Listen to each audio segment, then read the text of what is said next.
So as I said, I'm Chris Hinsz, Director of Product and Solutions here at Fortinet, focusing on our wireless portfolio. I want to take us through a little bit about securing an IoT world. As I mentioned earlier, we talked a little bit about FortiNAC a year ago, but it was very new to the portfolio at that time, and so we didn't go into any real detail. And I started to realize after I got this helpful tweet when I sent out my question about, hey, what would people like Fortinet to talk about? And said, hey, anything about IoT? I thought, oh, that's right. We didn't really delve into FortiNAC, and we really consider that a big piece of the FortiNAC, of our IoT solution. And I had already prepared to talk about SD branch, and I realized, oh, I'm going to be talking about FortiNAC over and over during this SD branch section as being our IoT solution, but I'm not have gone into depth. I should do that. So I realized, oh, okay, well, let's put that together. And first thing I wanted to say, and I think this is number 3 on Lee's bingo, is IoT. I remember correctly. I told you I might get all 5. I want my prize. But one thing that often comes up is, okay, yeah, we hear about IoT all the time. Why is IoT really so hard to secure? Well, one thing that can make it challenging for people instrumenting their networks is, well, they're headless, which means it doesn't have a user attached to it. It's not as if Chris is logging in from that camera. It's just a camera online.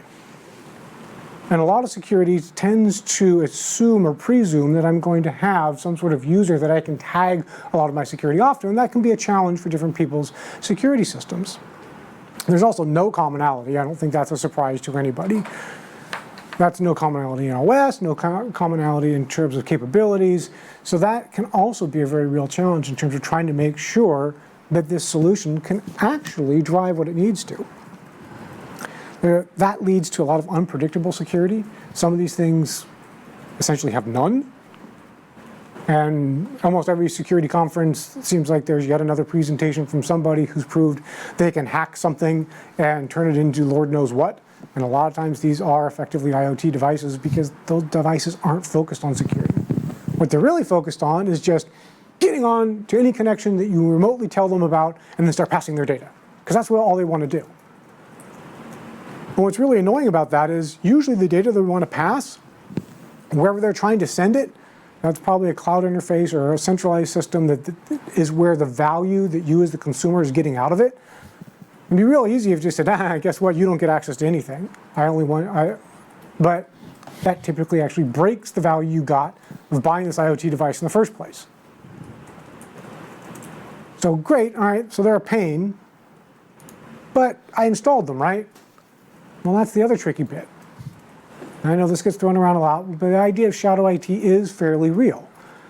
You can't really secure the unknown very viably.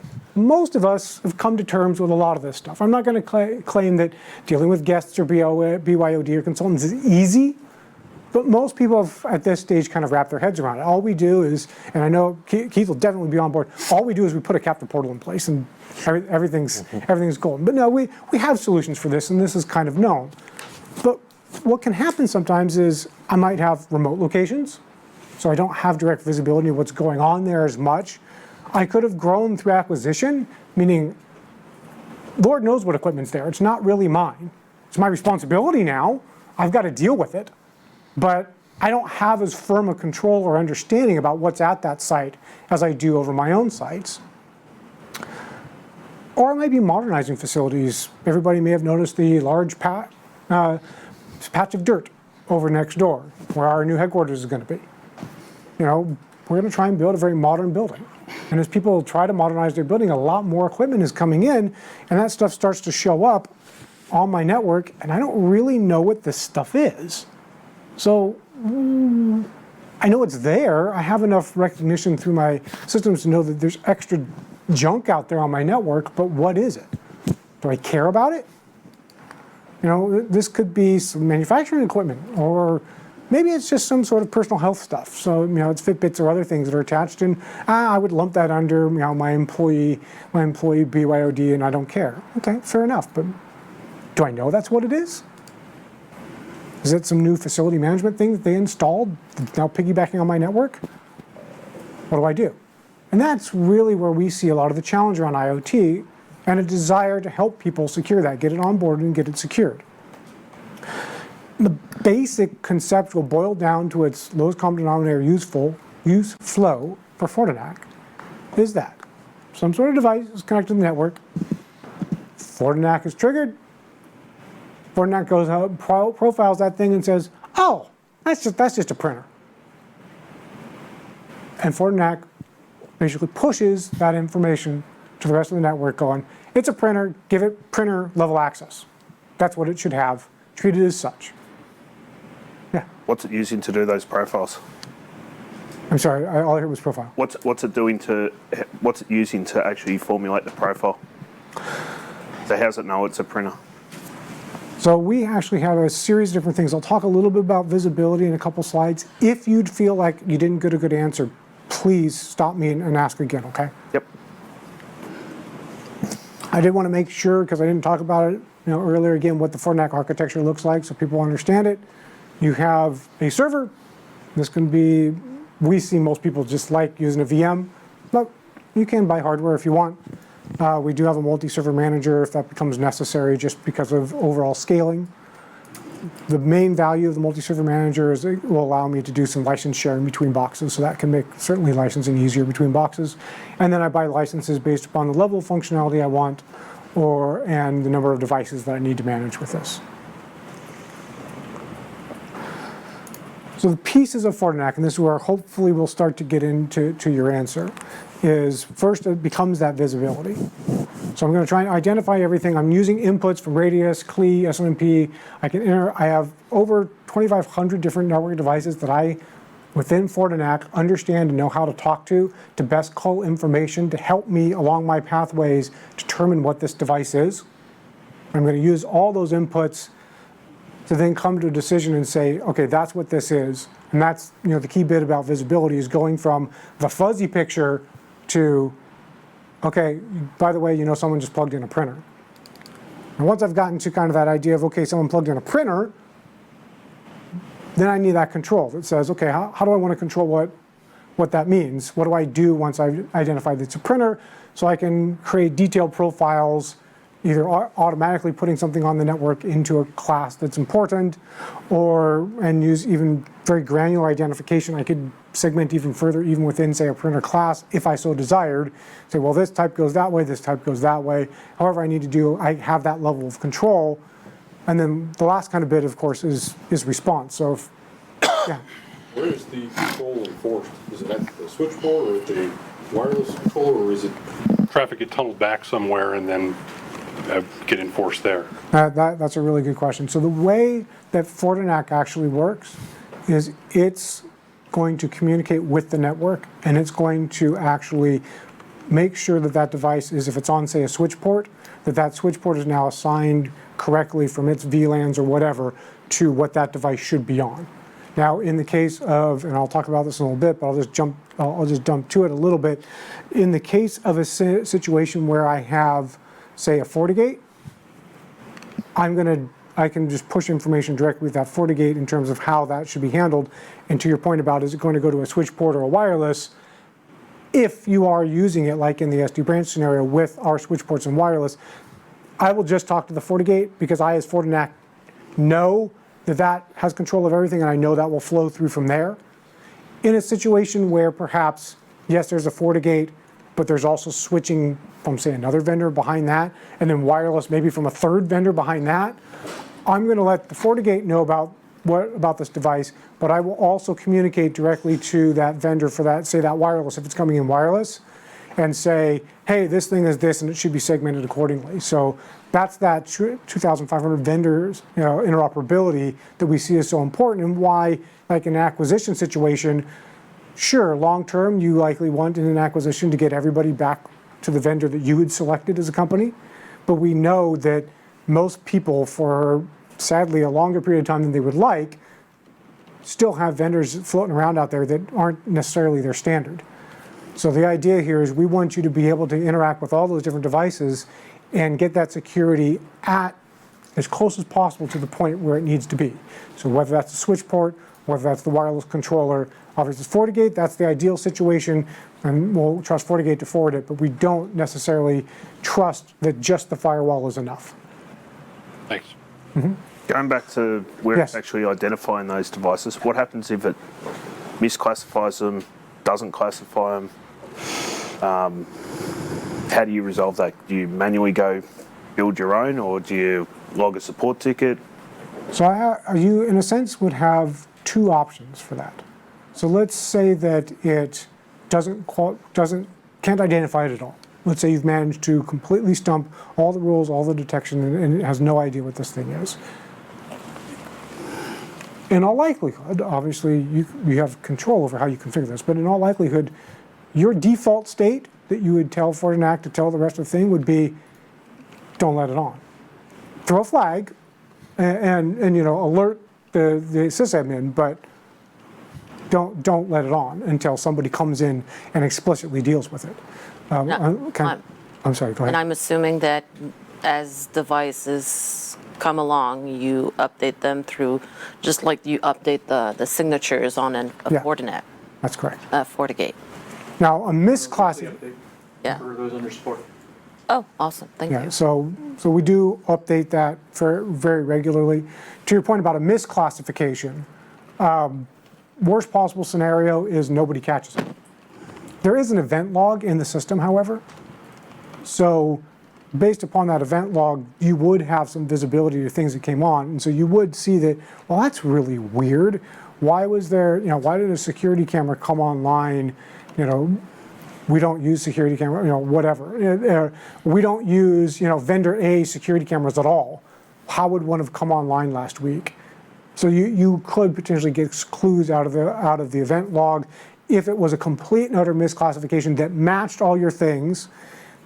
So manage to fall into a class that you have said is approved and get on, because you could always say we only use vendor A security cameras, so any other security camera falls into default don't get on.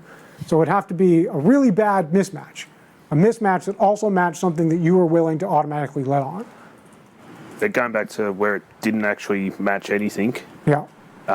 say I've bought 5,000 of some weird and wonderful IoT device, doesn't get classified. Can I, from that device, can I track Yes. it? So I think you'd have a two-pronged approach. One, obviously, let us know, because we'd like to make sure that I can identify that automatically. Second, yes, you can set up very granular level rules. So you would have an ability to create a rule that would, with pretty good accuracy, catch that thing, bucketize it, and still handle it correctly. I'm sorry, you had a question? Yeah, so does it only profile the client upon initial connection, or is there something that checks it again and again over time? For instance, if a printer got compromised and all of a sudden started running an SMTP server, that's something I would be interested in knowing. Does it reclassify? Yeah, so that's a big piece of our response leg, and that is continual risk assessment of what these things are doing, making sure that we are watching the device history and that it's continuing. So if it was a printer, it's still behaving as a printer, right? It didn't suddenly start doing things that are very unprinter-esque. And if it does, I can have automated rules for what happens when something has gone down a bad path. And how would it become aware that the printer started doing something that it wasn't supposed to do? Is there something feeding the system the type of traffic that each client is using? Just trying to get a gauge for how efficient that process would be for reclassifying. Yeah, So what it has is you have profiling rules. So you create profile rules for each of these devices. And these profile rules, you can schedule it to run every half an hour or 1 hour, or there are different times you allocate for that. Based on the configuration, it will go and it can do an nmap or something to check if it is the same thing and look at the protocols. Based on that, it can take further action. Okay. You can create profiles or policies based on the new findings and what needs to be done. Okay, thank you. Or it could just be on reconnect. Anytime A read-off timer thing. Can that also go down to visibility of it's running X firmware, X software patch, X antivirus? We Well- have visibility into the application as well. So it can go to the clients, talk to the client, get all the applications that are running. And yeah, for clients that actually can respond, yes, we can. In the IoT world, we try not to count on that, because that's pretty hit or miss. The Wild West. Yeah, but yes, we do have the capability, and I will fully acknowledge I'm looking at FortiNAC through a bit of an IoT lens here, so I'm not going into some of the things that we can still do against devices that are more enterprise class, shall we say. Not to offend IoT manufacturers out there who believe they're selling into enterprise, but we can do a lot more for things that can share a lot more information. Yeah. But in these cases where that device really isn't helping us, we can still query the places that we know about, and once it's been discovered, we know where to go looking for it again and kind of make sure that its fingerprint still looks the way we expect it to. This gets, of course, even better in the case I talked about where I have a FortiGate involved somewhere, because now that FortiGate actually can be acting as a traffic sniffer for FortiNAC, and it can actually tell me whether or not any other traffic patterns in any way that the FortiGate can catch are looking suspicious. So that can actually act as yet another feed path back over to FortiNAC. So I think we've, in a weird way, we've kind of touched on some of these, so I will move a little quicker, but again, not trying to cut off conversation. So please, I like that we're having some good back and forth, but this is about that expectations, being able to set whatever I want, the priorities of a rule. I can also set to notify a sponsor. So for example, in the security camera example, maybe my expectation is, yes, we have a lot of security cameras, they may come online, but Jeff may be the only guy who really ever installs security cameras, and I don't really know what Jeff does day to day, so I'm going to set him up as the sponsor, and any camera that comes online kind of will get, I can either have it come online or I can have it kind of get caught until Jeff, who gets notified, comes on and says, yeah, I know about that one, and approves it through. So I can actually set up a sponsor for different classes to say, yeah, if you meet this rule, that's this guy's responsibility. Because if he doesn't know about it, there's some other camera that came online just going, we're not doing any installs this week, then I want to make sure that the sponsor knows about it and that we deal with that differently. Which could also help in your situation of a misidentification, particularly if it hit a class that was a sponsored class, because they're not expecting that. And specific to the FortiGate, obviously I have even more integration. I have the ability to pass firewall tags along to the FortiGate, and the FortiGate can automatically apply security profiles to devices based upon the tags it sees against that device. So if FortiNAC communicates back out to a FortiGate and says, hey, this device now should be tagged as this, FortiGate goes, okay, that's got that tag. Oh, hey, anything with that tag is treated this way. So that can automatically create a flow through of security policies accordingly within a FortiGate. And again, I think we kind of talked about dealing with events so I can respond over time. Now, I kind of blew through Jim's tweet. There was a second half of it around RPA. It was the first I'd ever seen that acronym. But I did a little bit of research. Pretty interesting. And I agree with his comment. The boundaries, when you start using robotic process automation, do start to get a little blurred in what these things can do. And I thought, yeah, there are some security aspects to this and could be kind of interesting. I didn't want to spend a lot of time because I think it exists at a higher level than wireless. But I did put a couple slides in here to do honor to somebody who made a request that I talk about it. So one, I talked a little bit about FortiInsight earlier, and I think, in a way, this is a good place to also apply FortiInsight. Honestly, a process that's running, even if it's essentially a robotic process, looks kind of like an insider.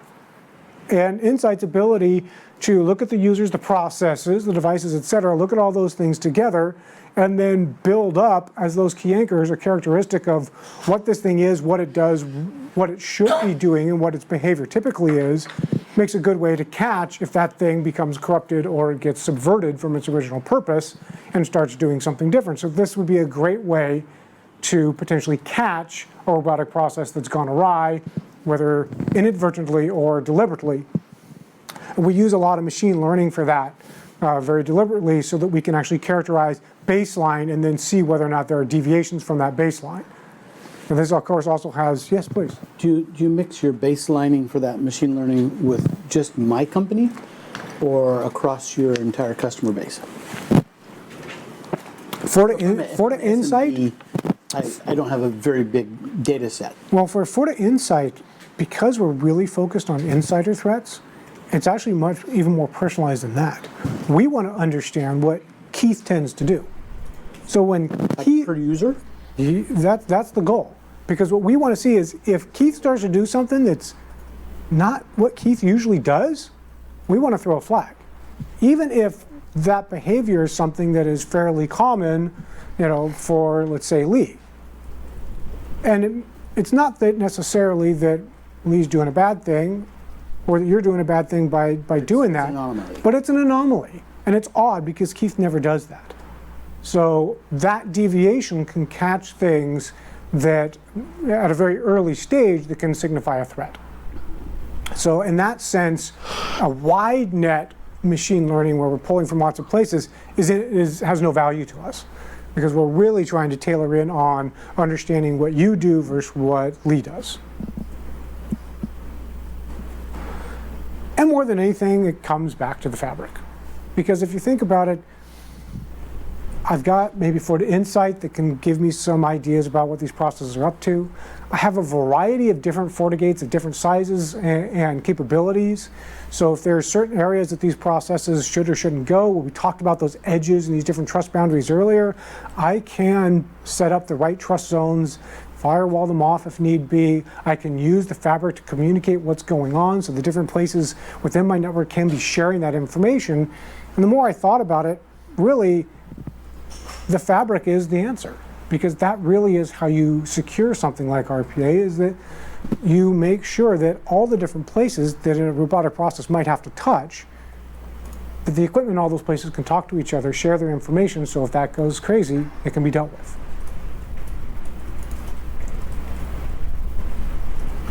All right?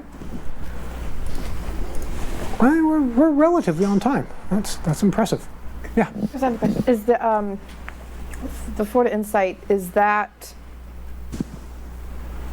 integrated with other components like SIM at this point?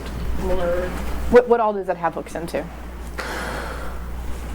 I'm virtually positive that it's got some ties into SIM. I know it can pass information to FortiGates. I do not know all the different hooks that it has at this time. I apologize. I can get you that information. Okay. I assume at least it's looking at the infrastructure pieces, so the FortiGates, the switches, any of the APs. Yeah.